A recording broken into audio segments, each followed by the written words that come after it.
तो इस प्रश्न में आपसे पूछ रहे, इंपॉर्टेंट प्रश्न मार्क करना पहले तो इसे, फॉल्कन 9 रॉकेट से लॉन्च होने वाला भारत का ये पहला उपग्रह है, उसका नाम आपसे पूछ रहे हैं। तो इसीलिए मैंने प्रश्न को इंपॉर्टेंट कहा। आंसर होगा GSAT-20। तो इसरो की जो कमर्शियल ब्रांच है ना, न्यू स्पेस इंडिया लिमिटेड, उसने भी घोषणा की है कि भारत अपने अगले पीढ़ी के भारी संचार उपग्रह यानी कि कम्युनिकेशन सैटेलाइट जिसका नाम है GSAT-20, इसको लॉन्च करने के लिए जो स्पेस एक्स कंपनी का जो फॉल्कन 9 रॉकेट है उसका इस्तेमाल करेगा। स्पेस एक्स आप जानते ही हो एलन मस्क की कंपनी है, तो याद रखना स्पेस एक्स के फॉल्कन 9 रॉकेट से लॉन्च होने वाला ये भारत का पहला मिशन होगा। इसी साल इसे लॉन्च किया जाएगा 2024 में ही। और ये जो GSAT-20 हमारा उपग्रह है, सैटेलाइट है, इसे CMS-03 या GSAT-N2 के नाम से भी जाना जाता है। अब आप में से बहुत से स्टूडेंट कहेंगे कि हमारे पास तो एक बाहुबली जो रॉकेट है, जिसे फैट बॉय भी कहते हैं, जिसे हमने चंद्रयान 3 भी लॉन्च किया था, हम उसी से इसको क्यों नहीं लॉन्च कर देते? फॉल्कन 9 का क्यों इस्तेमाल कर रहे हैं? हम क्यों एहसान ले रहे हैं किसी का? तो आपकी बात भी सही है, लेकिन मैं आपको बता दूं, जो आप कह रहे हो फैट बॉय बाहुबली रॉकेट जिससे हमने चंद्रयान 3 लॉन्च किया था, उसकी कैपेसिटी 4000 किलोग्राम तक की है। मतलब 4000 किलोग्राम तक के पेलोड को वो जियो स्टेशनरी ट्रांसफर ऑर्बिट तक पहुंचा सकता है। और हमारा ये जो GSAT-20 है, इसका वजन 4700 किलोग्राम है। इसीलिए यही कारण है कि हम फॉल्कन 9 का यूज कर रहे हैं, क्योंकि उसकी जो कैपेसिटी लगभग डबल है इसका, हमारे वाले से 1000 किलोग्राम तक के पेलोड को वो जियो स्टेशनरी ट्रांसफर ऑर्बिट तक पहुंचा सकता है। वैसे मैं आपको बता दूं कि 2022 जून का महीना था जब हमने GSAT-20 का पहला परीक्षण किया था, और उसे हमने एरियन 5 से लॉन्च किया था फ्रेंच गुयाना से। तो ये अच्छा प्रश्न है, और ये जरूर याद रखना, हमारी जो ये न्यू स्पेस इंडिया लिमिटेड जो है, इसकी स्थापना हुई थी 2019 में, और इसका मुख्यालय आपको बंगलुरु में ही मिलेगा, जहां पे इसरो का मुख्यालय है। इसरो की अगर बात करें, मतलब इंडियन स्पेस रिसर्च ऑर्गेनाइजेशन, स्थापना होती 1969 में। हेडक्वार्टर बंगलुरु में हो गया। चेयरमैन है S सोमनाथ, 10वें नंबर के हैं, और इनकी ऑटोबायोग्राफी आई थी, उसका नाम भी याद रखना, निलावु कुदिचा सिम्हांगल है। मलयालम भाषा में इन्होंने लिखा है। मोटो होता है space technology is in service of human kind. और अभी आपको याद होगा, अभी 1 जनवरी 2024 को इसरो ने PSLV C58 से एक उपग्रह को लॉन्च किया था, जिसका नाम है एक्सपोसेट। और ऐसा करने वाला भारत दुनिया का दूसरा देश बना था अमेरिका के बाद। और इस साथ में 2 पेलोड लेकर के गया था, उनके नाम भी याद रखना, पॉलिक्स है और एक्स स्पेक्ट है। तो इंपॉर्टेंट क्वेश्चन मार्क करना इसको। अगला प्रश्न देखते हैं। फिर बताओ, अभी हाल ही में सैन्य अंतरिक्ष यान है X-37B, इसको किसने लॉन्च किया? मैं यहां पे ये नहीं पूछ रहा हूं ये किसका है, मैं पूछ रहा हूं इसको लॉन्च किसने किया। तो आंसर होगा स्पेस एक्स ने। तो अमेरिका की जो स्पेस कंपनी है नासा, अभी उन्होंने अपना सीक्रेट स्पेस प्लेन जिसका नाम है X-37B इसको लॉन्च किया है। और ये इस सीक्रेट प्लेन की 7वीं उड़ान थी। सीक्रेट प्लेन इसे क्यों बोलते हैं मैं अभी बताऊंगा आपको। पहले आप ये जान लो कि ये लॉन्चिंग स्पेस एक्स का जो फॉल्कन हेवी रॉकेट है उससे की गई है। कहां से? Kennedy space centre, Florida, America से।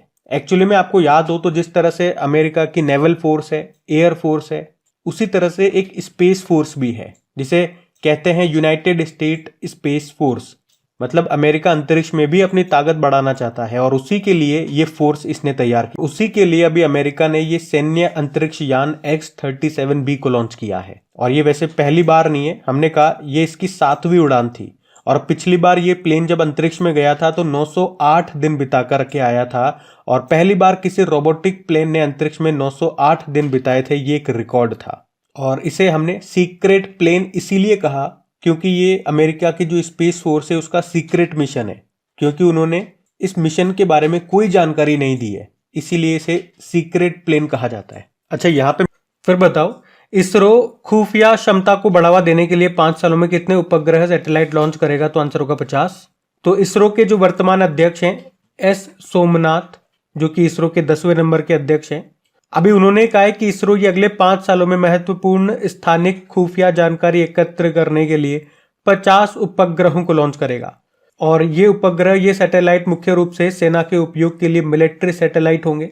ये उपग्रह हजारों किलोमीटर के दायरे से विभिन्न गतिविधियों का पता लगाने में सक्षम होंगे, जिससे देश के सामने आने वाले खतरों को बेहतर ढंग से निपटाया जा सकेगा।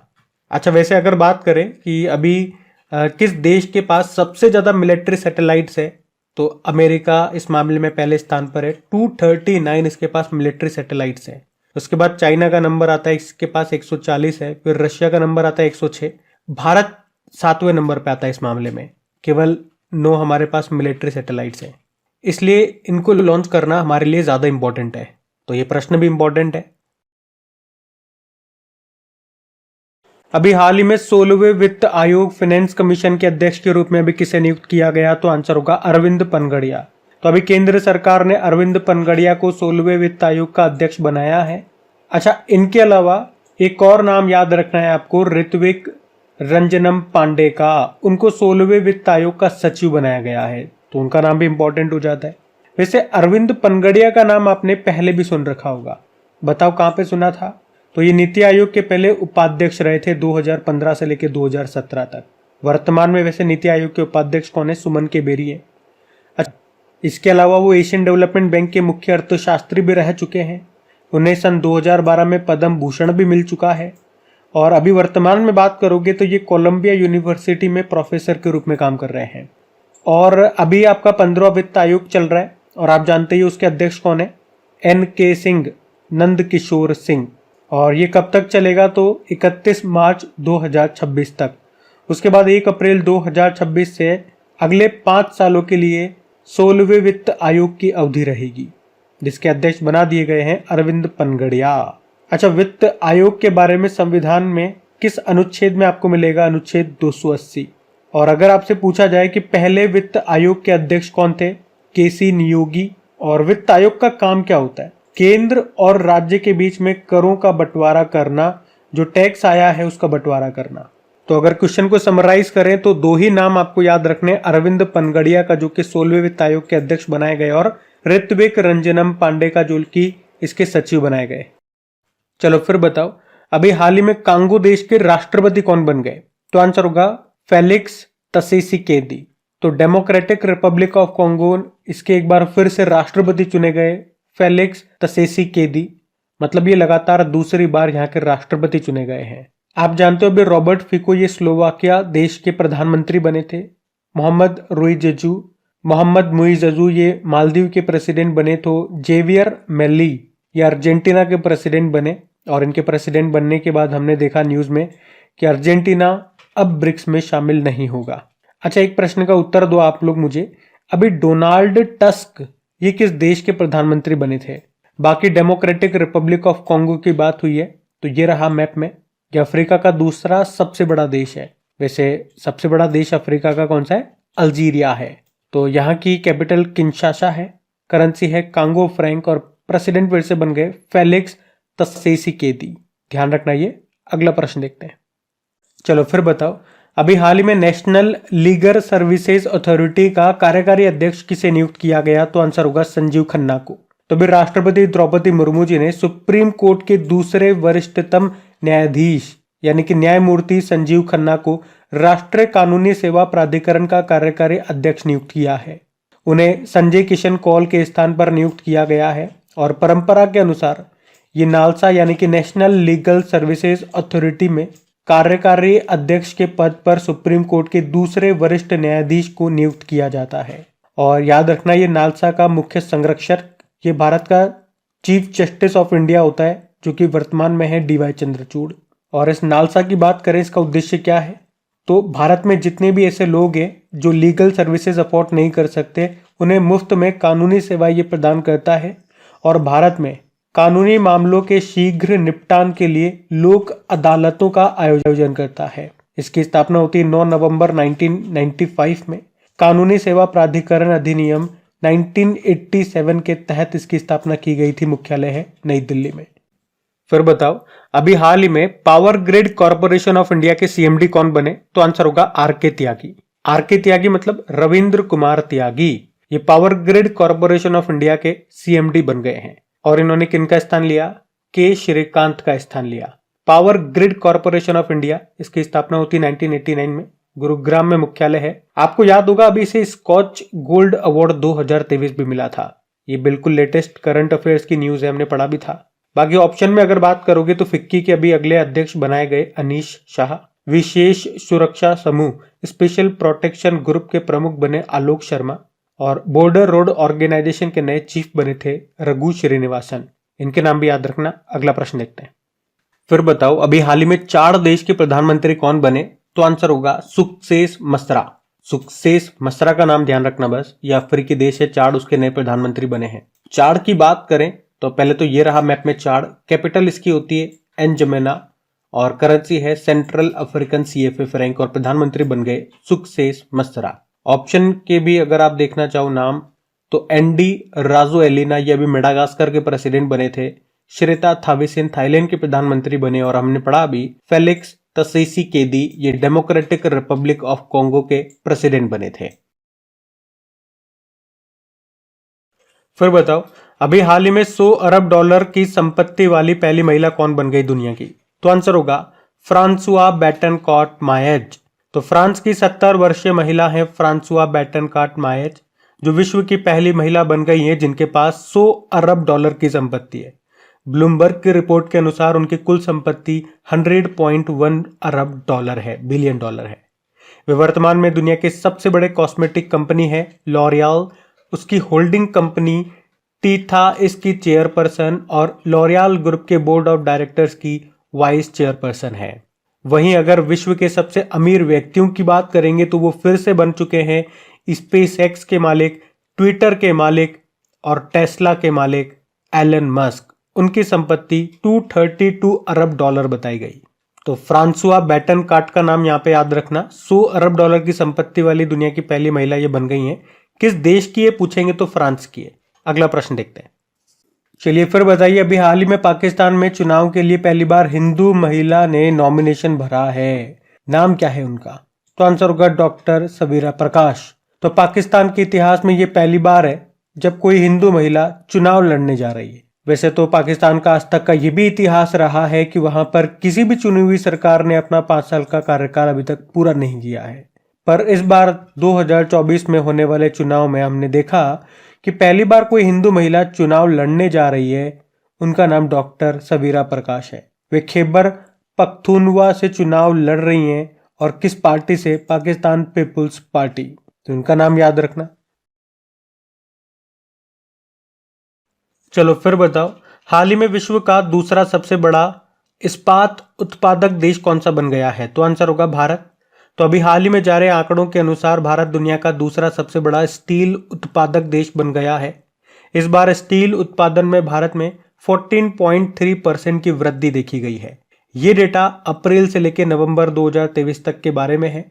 तो इस पीरियड में उत्पादन कितना बताया गया? 89.711 मिलियन टन। और यहाँ पे ये भी बताया गया कि विश्व में स्पंज आयरन का सबसे बड़ा उत्पादक देश कौन सा है? तो भारत है। स्टील उत्पादन में याद रखना भारत दूसरे स्थान पर है और पहले पे चाइना है। चलो फिर बताओ वर्ष 2023 में भारत में बाघों की मृत्यु के मामले में टॉप स्टेट कौन सा है? तो आंसर होगा महाराष्ट्र। तो अभी पर्यावरण मंत्रालय ने एक रिपोर्ट जारी की है और उसमें बताया कि 2023 में बाघों की मौत के मामले में शीर्ष पर महाराष्ट्र है और दूसरे नंबर पर मध्य प्रदेश है, जहां पे सबसे ज्यादा टाइगर पाए जाते हैं। टाइगर स्टेट ऑफ इंडिया इसी को तो कहा जाता है। तो 2023 में टोटल बाघ, टोटल टाइगर ये मारे गए कितने? 177 इस रिपोर्ट के अनुसार। आप जानते हो अभी कुछ समय पहले टाइगर सेंसस 2022 आया था और उसके अनुसार टोटल भारत में टाइगर कितने बताए गए? 3167 टाइगर। और सबसे ज्यादा टाइगर आप जानते हो मध्य प्रदेश में। अच्छा अभी वर्तमान में अगर ऑफिशियल डेटा के हिसाब से बात करें तो टोटल कितने टाइगर रिजर्व हैं? तो 54 हैं। और 54 नंबर का बना था वीरांगना दुर्गावती टाइगर रिजर्व, ये मध्य प्रदेश का है। इससे पहले 53rd नंबर का बना था रानीपुर टाइगर रिजर्व जो उत्तर प्रदेश का है। और उससे पहले 52 नंबर का बना था रामगढ़ विषधारी अभ्यारण्य जो आपको मिलेगा राजस्थान में। वैसे हमारे देश का पहला टाइगर रिजर्व ये जिम कॉर्बेट नेशनल पार्क था। वैसे अब इसका नाम बदल के रामगंगा नेशनल पार्क रख दिया गया। ये उत्तराखंड में मिलेगा। और भारत में प्रोजेक्ट टाइगर ये शुरू हुआ था 1973 में। और इंटरनेशनल टाइगर डे कब मनाते हैं हम? 29 जुलाई को मनाते हैं। अब एक प्रश्न का उत्तर आप लोग दो। टाइगर मैन ऑफ इंडिया के नाम से किन्हें जाना जाता है? यह आपके लिए होमवर्क प्रश्न है, बताइए। हम बढ़ते आगे। चलो फिर बताओ अभी हाल ही में विश्व पारिवारिक दिवस ये कब मनाया गया? तो आंसर होगा 1 जनवरी को। तो हर साल 1 जनवरी को ग्लोबल फैमिली डे के रूप में मनाया जाता है। इसे विश्व शांति दिवस भी कहा जाता है। वैसे आपको याद होगा 1 जनवरी को डीआरडीओ का स्थापना दिवस भी होता है। डीआरडीओ आप जानते हो 1 जनवरी 1958 में इसकी स्थापना होती है। तो 2024 में डीआरडीओ ने अपना 67वां स्थापना दिवस मनाया। अब देखो, परिवार फैमिली से संबंधित मैं 2 दिवस आपको और बता रहा हूं। एक इंटरनेशनल डे ऑफ फैमिलीज होता है, अंतरराष्ट्रीय परिवार दिवस, वो 15 मई को होता है। और international day of family remittance, अंतरराष्ट्रीय पारिवारिक प्रेक्षण दिवस भी होता है, वो 16 जून को होता है। तो देखो, मैंने परिवार से संबंधित 3 दिवस आपको रिवाइज करा दिए, इनको कंफ्यूज मत करना, कभी एग्जाम में आ जाए तो ध्यान में रखना। फिर बताओ, अभी हाल ही में विश्व ब्रेल दिवस, वर्ल्ड ब्रेल डे आपने कब मनाया? तो आंसर होगा 4 जनवरी को। तो हर साल 4 जनवरी को वर्ल्ड ब्रेल डे के रूप में मनाया जाता है। और क्यों मनाते हैं आपको बताएं, ब्रेल लिपि के आविष्कारक जो थे लुई ब्रेल, उनकी जयंती होती है इस दिन। उनका जन्म फ्रांस में हुआ था 1809 में। और ये थोड़ा सा क्लियर करना कि ये जो ब्रेल है ये कोई भाषा नहीं है, बल्कि ये कोड है जिसका उपयोग किसी भी भाषा को लिखने के लिए किया जाता है। और खास तौर पर ये उन लोगों के लिए मददगार होती है जो लोग देख नहीं सकते हैं। और एक बार एग्जाम में एग्जामिनर ने यहीं से प्रश्न बना दिया था कि बताओ ब्रेल लिपि के प्रत्येक अक्षर के लिए कितने डॉट्स होते हैं? तो आंसर होगा 6। जो उभरे हुए डॉट्स होते हैं ना, उनकी ये बात कर रहा है। और इस बार की थीम है reaching the blind and visually impaired, यानी कि अंधे और दृष्टिबाधित व्यक्तियों तक पहुंचना। फिर बताओ, अभी हाल में देश का पहला अखिल भारतीय बालिका सैनिक स्कूल ये कहां पे स्थापित किया गया? तो आंसर होगा मथुरा में। तो अभी हमारे जो रक्षा मंत्री है राजनाथ सिंह, उन्होंने उत्तर प्रदेश के मथुरा जिले के वृंदावन में पहले ऑल इंडिया गर्ल्स सैनिक स्कूल का उद्घाटन किया। और इस गर्ल्स सैनिक स्कूल का नाम संविद गुरुकुलम गर्ल्स सैनिक स्कूल रखा है। देखो, भारत सरकार ने देश में अभी नए टोटल 100 सैनिक स्कूलों की स्थापना करने का लक्ष्य रखा है, और उनमें से ये पहला गर्ल्स सैनिक स्कूल है। तो प्रश्न इंपॉर्टेंट हो गया। वैसे मैं आपको बता दूं कि 2019 में सैनिक स्कूलों में लड़कियों के प्रवेश को मंजूरी दी गई थी, ताकि लड़कियां भी पुरुषों की तरह राष्ट्र की रक्षा में भागीदार बन सके। और मैं आपको बता दूं कि 1960 में उत्तर प्रदेश के तत्कालीन मुख्यमंत्री रहे डॉक्टर संपूर्णानंद ने पहला सैनिक स्कूल ये लखनऊ में स्थापित किया था। और ये पहल मुख्यमंत्री भगवंत मान की प्रमुख परियोजना है। सड़क सुरक्षा बल उसके हिस्से के रूप में ये परियोजना शुरू की गई है। तो मतलब आप समझे कि इसमें क्या होगा। तो जब आप गाड़ी में जा रहे हो बैठ करके, आगे एक ब्लैक स्पॉट आता है, या ब्लाइंड स्पॉट बोल दो, तो उसके आने से 100 मीटर पहले ही आपको वॉइस अलर्ट मिल जाएगा कि आगे 100 मीटर की दूरी पर एक ब्लैक स्पॉट है, जिससे आप अलर्ट हो जाओगे। और इसका फायदा ये होगा कि एक्सीडेंट कम होंगे। ब्लैक स्पॉट क्या होता है? एकदम से घूम आ जाती है और आपको दूसरे साइड से आने वाले व्हीकल दिखाई नहीं देते, या पता नहीं चलता उधर से कोई व्हीकल आ रहा है, जिस कारण से ऐसी जगहों पर हमेशा एक्सीडेंट होते रहते हैं। तो अब अगर आप पंजाब में हो और अगर आपके रास्ते में ऐसा कोई स्पॉट आता है, तो आपको पहले से ही वॉइस अलर्ट मिल जाएगा, जिससे आप एक्टिव हो जाओगे, अलर्ट हो जाओगे और एक्सीडेंट नहीं होंगे। तो प्रश्न में यही कहा कि दुर्घटना संभावित साइटों का मैपिंग करने वाला या नेविगेशन प्लेटफॉर्म पर मैपिंग करने वाला पहला राज्य कौन सा बन गया? आंसर होगा पंजाब। फिर बताओ, अभी हाल ही में प्रधानमंत्री विश्वकर्मा योजना को लागू करने वाला पहला केंद्र शासित प्रदेश कौन सा बन गया? तो आंसर होगा जम्मू कश्मीर।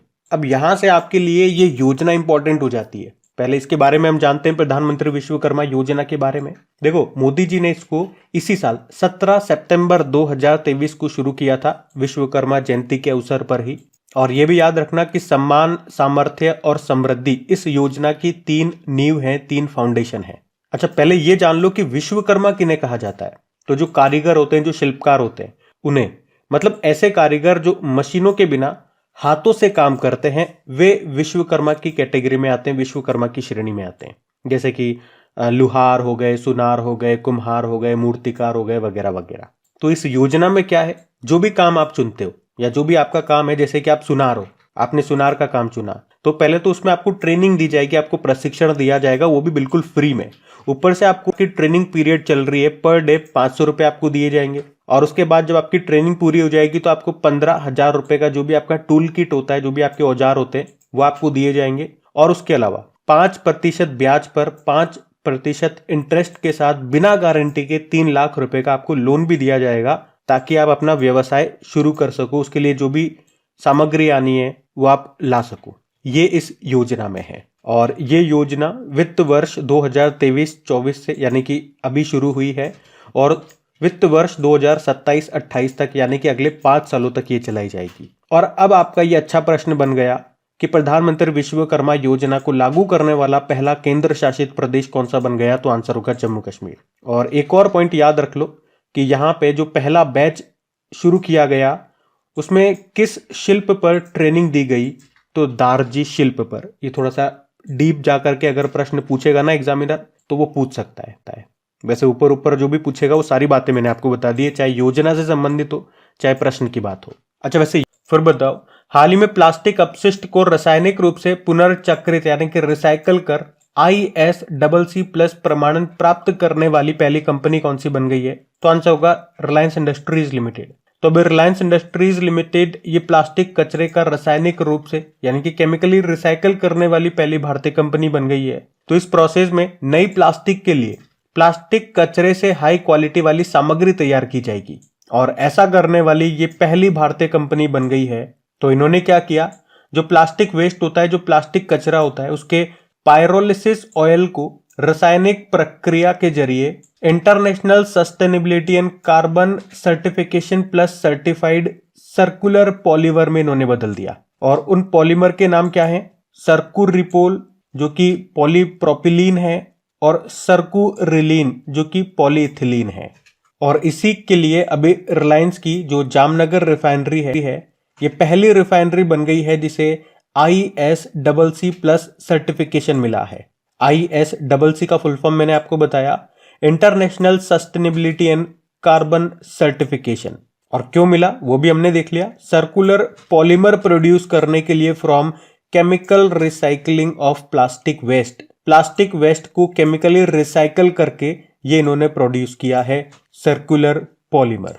तो जितनी भी बातें की अगर मैं बिल्कुल सिंपल शब्दों में समराइज करके आपको एक लाइन में बोलूं तो रिलायंस ने एक ऐसी टेक्नोलॉजी डेवलप कर ली है जिससे वो वेस्ट प्लास्टिक से हाई क्वालिटी वाली प्लास्टिक भी बना सकता है जिसे हम फूड स्टोरेज या पैकेजिंग तक में इस्तेमाल कर सकते हैं। कहने वाली ये बात है। और रिलायंस से अभी बिल्कुल लेटेस्ट एक न्यूज आपको याद आएगी, अभी रिलायंस जियो ने IIT बॉम्बे के साथ समझौता किया है भारत GPT को लॉन्च करने के लिए। ये जरूर याद रखना, किस IIT के साथ, IIT बॉम्बे के साथ। और इसी से मुझे याद आता है इस बार हमने पहला ग्लोबल प्लास्टिक ओवरशूट डे मनाया था। कब? 28 जुलाई 2023 को। और पूछे कि पहला अंतरराष्ट्रीय शून्य अपशिष्ट दिवस कब मनाया?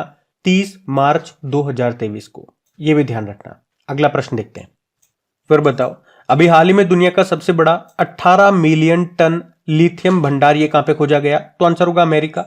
तो अभी अमेरिका के कैलिफोर्निया में एक खारे पानी की झील है जिसको कहते हैं साल्टन सागर, और यहीं पे अब तक का सबसे बड़ा 18 मिलियन टन लिथियम भंडार खोजा गया। मतलब एक ही साथ एक ही जगह पे इतना सारा रिजर्व मिला है लिथियम का, ये प्रश्न कह रहा है। और ये रिजर्व, ये भंडार इतना बड़ा है कि आप इसे इलेक्ट्रिक व्हीकल्स के लिए, इलेक्ट्रिक गाड़ियों के लिए 375 मिलियन बैटरीज तैयार कर सकते हैं। मिलियन मतलब 10 लाख होता है।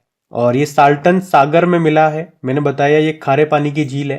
कहां पे? अमेरिका के कैलिफोर्निया में जो कोलोराडो रेगिस्तान है वहां पर ये स्थित है। और कौन सी धातु मिली है? लिथियम। तो लिथियम की बात करें तो ये एक नरम और चांदी के समान चमकीली सफेद धातु होती है। और आप जानते हो ये सबसे हल्की धातु है। धातु मतलब मेटल, लाइटेस्ट मेटल है ये। और इसका एटॉमिक नंबर 3 होता है। हाइड्रोजन, हीलियम, लिथियम तीसरे नंबर पे आता है।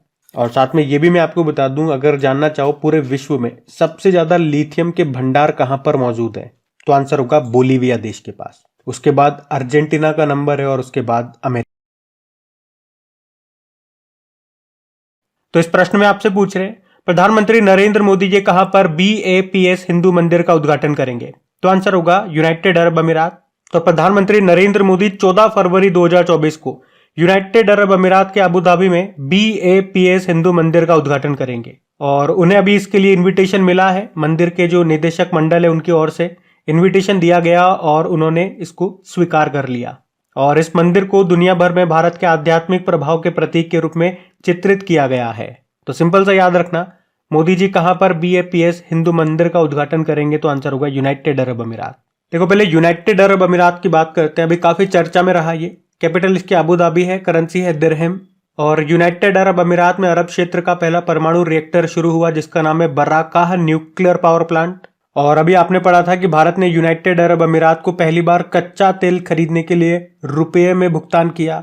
अभी यहाँ पे इसी साल मशीन कैन सी 2023 समिट का आयोजन हुआ था।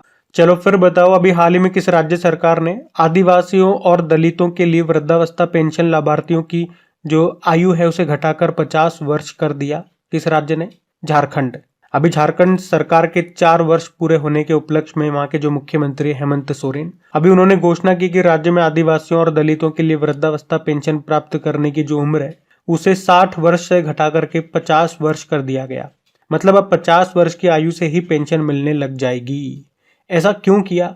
तो सरकार का कहना है कि आदिवासियों की मृत्यु दर अधिक है और उन्हें 60 साल के बाद नौकरी नहीं मिलती है, इसीलिए। चलो फिर बताओ, अभी हाल ही में किसने नेशनल ट्रांजिट पास सिस्टम को लॉन्च किया? तो आंसर होगा भूपेंद्र यादव।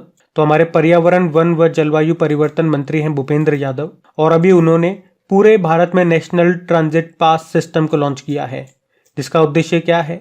लकड़ी, बांस और वन उत्पादों के परिवहन के लिए देश के हर राज्य में आप जा सकते हो इस नेशनल ट्रांजिट पास सिस्टम की मदद से। मतलब अब आपको हर राज्य में जाने पर अलग अलग परमिट नहीं बनाना पड़ेगा। मतलब पूरे देश में एक ही परमिट लागू कर दिया गया है। पर याद रखना, किसके लिए? लकड़ी और वन उत्पादों के लिए। तो वन ट्रांजिट पास सिस्टम का उद्देश्य क्या है? वन नेशन वन पास प्रणाली को लागू करना। जैसे कि नहीं है क्या, one nation one ration card, one nation one student ID जो अपार आईडी आई थी, वन नेशन वन फर्टिलाइजर, उसी तरह से है ये वन नेशन वन पास। एक बार पास बना लो, फिर आप किसी भी राज्य में चले जाओ, बार बार पास बनाने की जरूरत नहीं है। लेकिन मैंने आपको स्टार पॉइंट डिस्क्लेमर डाल के बता दिया है किसके लिए? लकड़ी और वन उत्पादों के लिए। तो एक लाइन में अगर इस पूरी बात को समराइज करा जाए तो इसको लॉन्च करने का उद्देश्य क्या है कि पूरे देश में लकड़ी और बांस और अन्य वन उत्पादों के परिवहन को आसान बनाना। तो याद रखना, किसने लॉन्च किया? हमारे पर्यावरण मंत्री भूपेंद्र यादव ने। अगला प्रश्न देखते हैं। चलो फिर बताओ, हाल ही में किसने फीस्ट सॉफ्टवेयर को लॉन्च किया? तो आंसर होगा इसरो। तो अभी इसरो ने ये फीस्ट नाम से एक सॉफ्टवेयर को डेवलप किया है। फीस्ट का फुल फॉर्म हो गया finite element analysis of structures.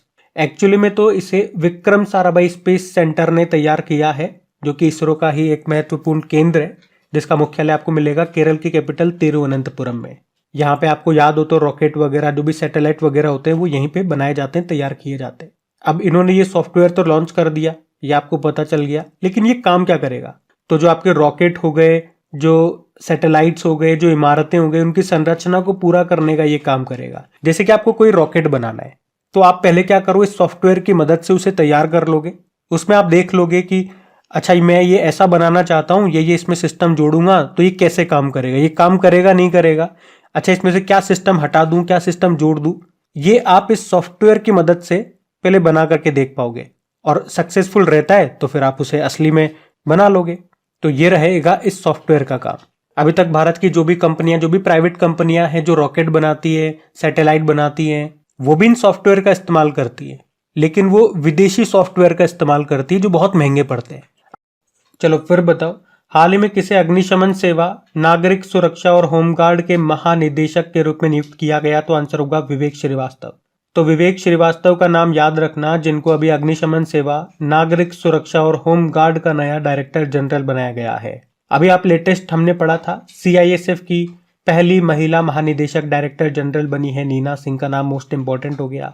CRPF के डायरेक्टर जनरल बन गए अनीश दयाल सिंह। वहीं ITBP के बन गए राहुल रसगोत्रा। BSF के पूछूं तो अभी बॉर्डर सिक्योरिटी फोर्स के नितिन अग्रवाल बने थे अभी कुछ समय पहले ही। तो ये सारे इंपॉर्टेंट नाम मैंने आपको रिवाइज करा दिए ऑप्शन के फॉर्म में, याद रखना। अगला प्रश्न देखते हैं। तो इस प्रश्न में आपसे पूछ रहे हैं अभी जनवरी 2024 में भारत और किस देश के बीच डेजर्ट साइक्लोन 2024 सैन्य अभ्यास का आयोजन किया गया? तो आंसर होगा यूनाइटेड अरब अमीरात। तो ये हम मिलिट्री एक्सरसाइज पढ़ रहे हैं जिसका नाम है डेजर्ट साइक्लोन 2024। ये भारत और यूनाइटेड अरब अमीरात के बीच में हुआ। कब से कब तक? 2 जनवरी को ये शुरू हुआ और कब तक चल रहा है? 15 जनवरी 2024 तक। कहां पे? राजस्थान के थार रेगिस्तान में।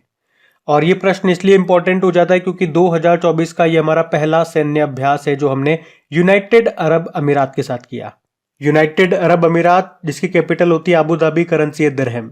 अच्छा, तो इस प्रश्न में आपसे पूछ रहे हैं अभी हाल ही में किसे कृषि विज्ञान में योगदान के लिए MS स्वामीनाथन पुरस्कार 2023 से सम्मानित किया गया? तो आंसर होगा प्रोफेसर BR कंबोज को। तो प्रोफेसर BR कंबोज ये कौन है? तो चौधरी चरण सिंह हरियाणा कृषि विश्वविद्यालय की ये कुलपति है। प्रोफेसर BR कंबोज इनका नाम है, जिनको अभी कृषि विज्ञान के क्षेत्र में उनके महत्वपूर्ण योगदान के लिए MS स्वामीनाथन पुरस्कार से सम्मानित किया गया। और अभी उनको ये पुरस्कार किसने प्रदान किया? तो कर्नाटक के जो राज्यपाल है, गवर्नर है थावरचंद गहलोत, उनके द्वारा इनको ये सम्मान मिला। 2023 का मिला, इनको याद रखना।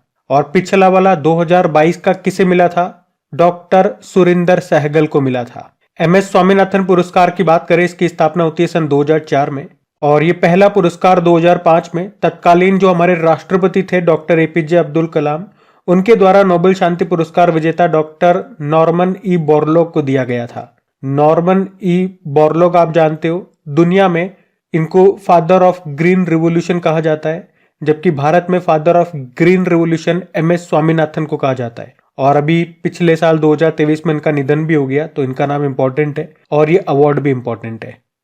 चलो फिर बताओ, अभी हाल ही में दुर्घटना संभावित साइटों को नेविगेशन प्लेटफॉर्म पर मैपिंग करने वाला पहला राज्य कौन सा बन गया? तो आंसर होगा पंजाब। तो पंजाब ये नेविगेशन सिस्टम है, एक मैपल्स ऐप, जिस पर ब्लैक स्पॉट के रूप में सभी 784 दुर्घटना संभावित क्षेत्रों का व्यापक मैपिंग करने वाला पहला भारतीय राज्य बन गया है। ये जो नेविगेशन सिस्टम है मैपल्स ऐप, इसे मैप माई इंडिया ने तैयार किया है और ये पहल मुख्यमंत्री भगवंत मान की प्रमुख परियोजना। फिर बताओ, अभी हाल ही में किस देश के वैज्ञानिकों ने हाइड्रोपोनिक कृषि के लिए इलेक्ट्रॉनिक मृदा विकसित की है? तो आंसर होगा इसका स्वीडन।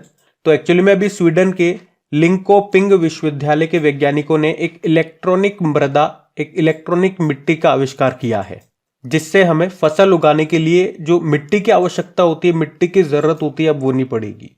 हाँ, मतलब बिना मिट्टी के हम फसल तैयार कर सकते हैं। अभी उन्होंने जौ के पौधे पर एक्सपेरिमेंट किया तो देखा कि 15 दिनों में 50% अधिक वृद्धि देखने को मिली है। मतलब नॉर्मल जो हम मिट्टी में पौधा उगाते हैं, वो 15 दिन में जितना ग्रो होगा, ये उससे 50% ज्यादा तेजी के साथ ग्रो हो रहा है। अच्छा, पहले आप एक ये टर्म यहाँ पे सुनोगे, हाइड्रोपोनिक। इसका मतलब क्या है? इसका मतलब यही है, बिना मिट्टी के खेती करने की जो टेक्निक है, जो प्रोसेस है, उसे ही हाइड्रोपोनिक कहते हैं। मोटा मोटा बेसिक आप समझ लो, इसमें क्या होता है, जो पौधे की जड़ें होती है उसको विद्युतीय रूप से उत्तेजित किया जाता है, यानी कि जड़ों को इलेक्ट्रिकली एक्टिवेट किया जाता है, या सिंपल भाषा में कहूं तो इलेक्ट्रिकली उसे पोषक तत्व दिए जाते हैं। तो याद रखना, अभी किस देश के वैज्ञानिकों ने हाइड्रोपोनिक कृषि के लिए अभी इलेक्ट्रॉनिक मृदा डेवलप की है? तो आंसर होगा स्वीडन। अब हम स्वीडन को मैप में देखेंगे, उससे पहले 2 स्टैटिक प्रश्न मैं आपसे पूछ रहा हूं, डेज वाले प्रश्न। एक तो अभी वर्ल्ड सॉइल डे आपने मनाया होगा, विश्व मृदा दिवस, वो कब मनाया? और एक विश्व मृदा स्वास्थ्य दिवस होता है, वर्ल्ड सॉइल हेल्थ डे, ये हम कब मनाते हैं, ये आप बताइए। बाकी मैप में देखिए, ये रहा स्वीडन, कैपिटल इसकी स्टॉकहोम हो गई, करेंसी है स्वीडिश क्रोना, और प्रधानमंत्री नए बने थे, उनका नाम है उल्फ क्रिस्टर्सन। तो ध्यान रखना ये।